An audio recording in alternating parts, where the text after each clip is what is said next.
I'm Gaia Gherardi from Sarino Rizzuto's lab, and first of all, I should thank Professor Ugo Carraro to invited me, and he asked me to do a special talk. So I'm not going to show my data, but I will speak about methods to monitor mitochondrial activity in skeletal muscle. So, mitochondria are, of course, a key component in the many cellular processes, and in particular in my lab, we are focused on mitochondrial calcium signaling that has dual role inside the cell because it connects in the cytosol as calcium buffer, and it's important in processes like contraction or neurotransmitter release or cell migration. And of course, mitochondrial calcium has a regulatory role inside the organelle.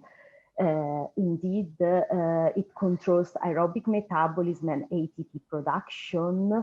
I remember you that mitochondrial calcium stimulates free enzyme of the TCA cycle. But on the other hand, when we have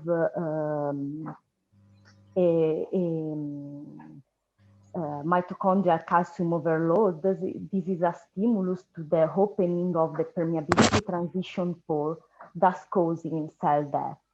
And the calcium enters inside the mitochondria thanks to the existence of this sophisticated machinery that is called MCU, mitochondrial calcium reporter. So I should thank all the people of Feliciano Protasi lab because they did a very good introduction about mitochondria and skeletal muscle. So just one slide to remember you that mitochondria are in close contact with the SR in skeletal muscle. And it has been proven in vivo with this wonderful experiment from Tullio Pozzan's lab that mitochondria accumulate calcium during muscle contraction. So let's start to talk about measuring calcium signaling ex vivo simultaneously in the mitochondria and in the cytosol. So we do that transfecting with in vivo DNA transfection of FBB muscles. We waited 1 week and then we isolate myofibers and we perform calcium measurements. We electroporated 2 different plasmids. One is a foreign TG-CAMP6F probe that is a genetically encoded calcium indicator targeted to mitochondria, and another one that is called RGECO that is a genetically encoded calcium indicator for the cytosol. And this is just to show you an example of results. These are isolated fibers stimulate with caffeine, so there is a release of calcium from the SR, and as you can see from this trace, this is a cytosolic calcium response in wild type fibers, and this cytosolic calcium increase is followed by a mitochondrial calcium uptake. However, if we look at fibers knockout for MCU, so basically there is no the channel for the calcium entry inside the mitochondria. When we stimulate with caffeine, we have a great response in the cytosolic calcium concentration, but no mitochondrial calcium uptake is detected. So as already Feliciano's group told you, mitochondrial calcium is has a fundamental role in the control of aerobic metabolism. And I know that yesterday you heard about Ouroboros and to measure aerobic metabolism, but there is another technique. So we measure oxygen consumption rate in isolated fibers with the Seahorse instrument. So basically what you can measure is the basal respiration, and then you can have the different drugs. So the first one is oligomycin treatment. So you have a decrease in the oxygen consumption rate due to the inhibition of the ATP synthase. And so this drop is called ATP-linked respiration. Then you can add an uncoupler agent, and you can track the maximal respiratory capacity. And then, of course, at the end, you use antimycin A and rotenone to block two complex of the ATC. And in this case, you measure the oxygen consumption rate that is not due to the work of mitochondria. And this is only just an example because you saw before the MCU knockout fibers that don't take up calcium, and so this is the Seahorse analysis of that fibers in purple.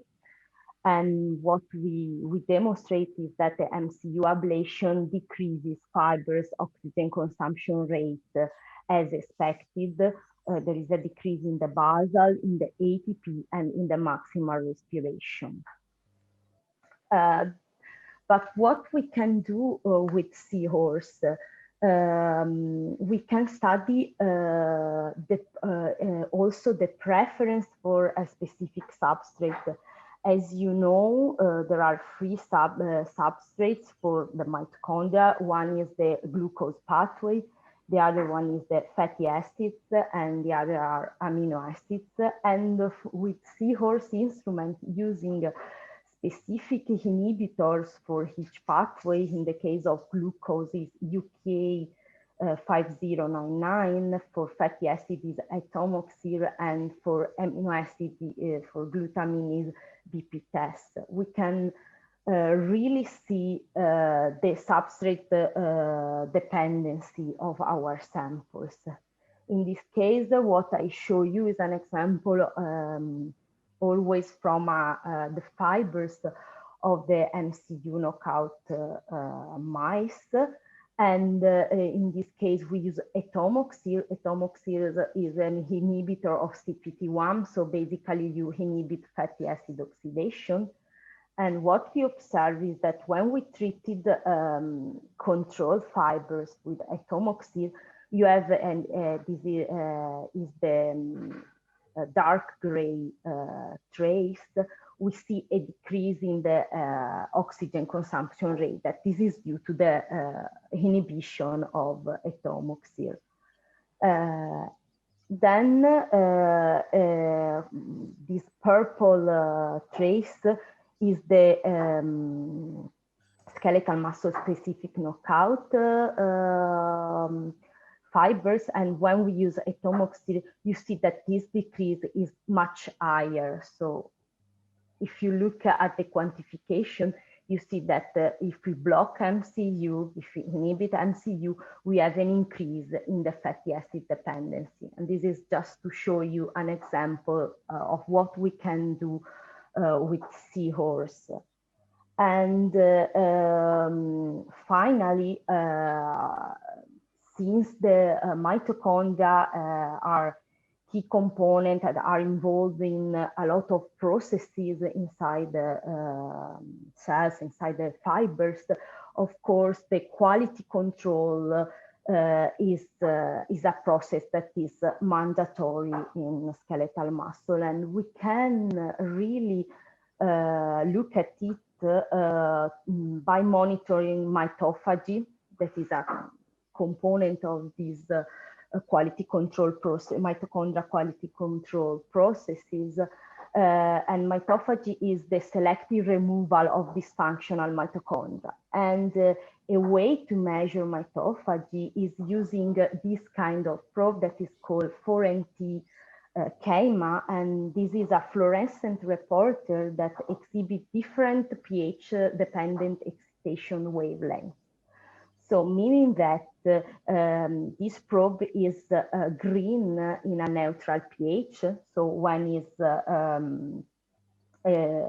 internalized in the mitochondria, but then when our mitochondria are dysfunctional and are inside the autophagosome, and autophagosome is fused with lysosome, we the pH becomes acid, and the probe in this case becomes red. And this is the example. So if you look when the green dots are healthy mitochondria, and these are single isolated fibers electroporated with the probe, and so green dots are the healthy mitochondria, and red dots are the mitochondria engulfed in the autolysosomes. And this is, of course, the quantification, and you can see that when we overexpress MCU, we have a slight increase in the mitophagy index. And on the contrary, when we knock down MCU, we have a slight decrease. So meaning that the mitochondrial calcium signaling is able to modulate mitophagy in skeletal muscle. So just to summarize what I showed in this presentation, all these methods are ex vivo methods to monitor mitochondrial activity in skeletal muscle. And what we can do is to perform calcium signaling measurements, oxygen consumption rate measurements with substrate dependency analysis, and mitophagy measurements.